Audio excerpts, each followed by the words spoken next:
Hello dear students, welcome to this session on quantum mechanical model of an atom. This is the unit number 2 given in your plus 1 volume 1 book.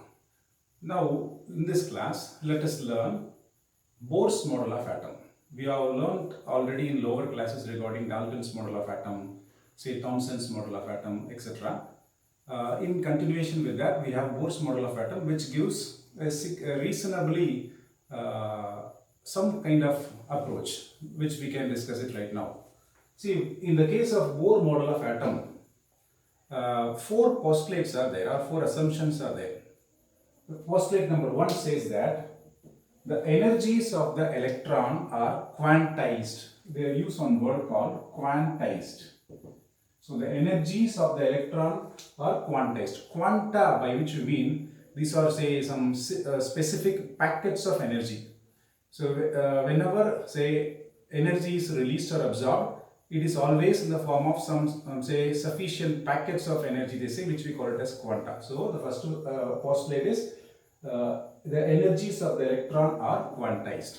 Then second one, the second postulate says like this: there is electrons revolve around the nucleus in definite paths, which we call it as stationary orbit. See, whenever electron revolves around the nucleus, they say it revolves around the nucleus in certain definite path, and the definite path is called as stationary orbit. This one is the thing. So third postulate states like this: there is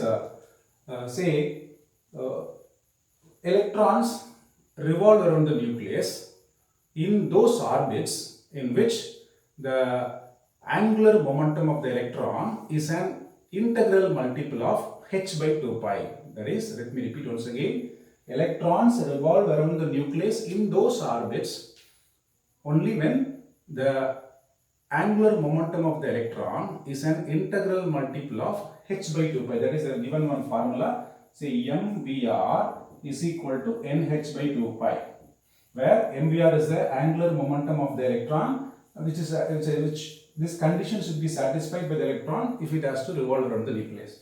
Then the fourth postulate is like this: that is, as long as an electron remains in a particular orbit, so we can just do it like this: nucleus, this is the first shell, this one is the second shell, this one is the third shell. What is the point that is given is, as long as an electron remains in a particular orbit, they say it does not lose energy. As long as an electron remains in a particular orbit, it does not lose its energy, they say.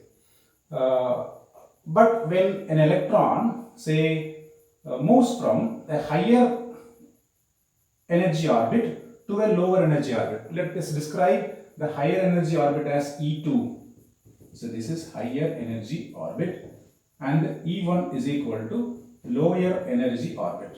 So the point that is given is that whenever an electron say comes from a higher energy orbit to a lower energy orbit, they say radiation is emitted, or the excess energy is emitted in the form of radiation. So for that, the formula is like this: see, E2 minus E1 is equal to h nu. So the excess energy is given out in the form of radiation, and the frequency of radiation will be, so nu is equal to E2 minus E1 by h. So this is the formula for the frequency of the radiation. So let me repeat once again: whenever an electron remains in a particular orbit, it does not lose energy. However, when an electron moves from a higher energy orbit to a lower energy orbit, the excess energy is emitted in the form of radiation, and the frequency of radiation can be calculated using this formula. Also, they have given that suppose if an electron which is present in the, say, in this lower energy orbit absorbs some energy. If an electron which is present in the lower energy orbit absorbs energy, it can move to the higher energy orbit. So that point is also discussed. So these are the postulates of, say, Bohr's model of atom. Let us repeat once again: the energies of the electron are quantized. Then electron revolves around the nucleus in certain definite paths, which is called as a stationary orbit. Then electrons revolve around the nucleus in certain definite path, and the electrons can revolve only in certain paths which satisfies this condition. Which condition? That is the angular momentum of the electron must be an integral multiple of h by 2 pi. Then as long as an electron remains in a particular orbit, it does not lose its energy. So these are all the postulates or assumptions of Bohr's model of atom. Now there are, say, 3 limitations given. So the limitations of Bohr's model of atom. The first limitation is like this. See, Bohr's model of atom is able to explain single electron species. So it's applicable only for single electron species like, say, hydrogen or say He plus or Li2 plus. Now all these examples which I have considered are single electron species. But Bohr was unable to explain for, say, multi-electron atoms. So his theory is applicable only for, or his theory is able to explain only for the single electron species like He plus and Li2 plus. However, Bohr's theory is unable to explain multi-electron atoms. This is the first limitation. The second limitation is, see, the Stark effect and the Zeeman effect.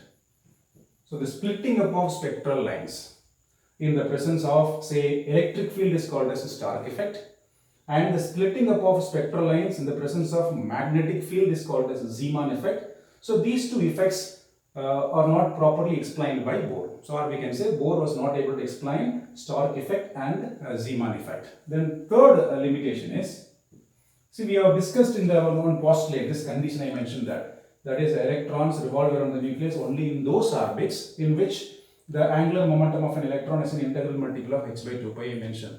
Now Bohr was not able to give proper explanation why that condition has to be imposed. So he was not able to give proper explanation for this condition where the angular momentum of the electron is an integral multiple of h by 2 pi. So for applying this formula, Bohr was not able to give proper explanation for this. So these are all the limitations of Bohr's model of atom. All these limitations will be rectified in the subsequent theories, most significantly the quantum mechanical model, which will be discussed in the next session. Thank you. Thanks for watching.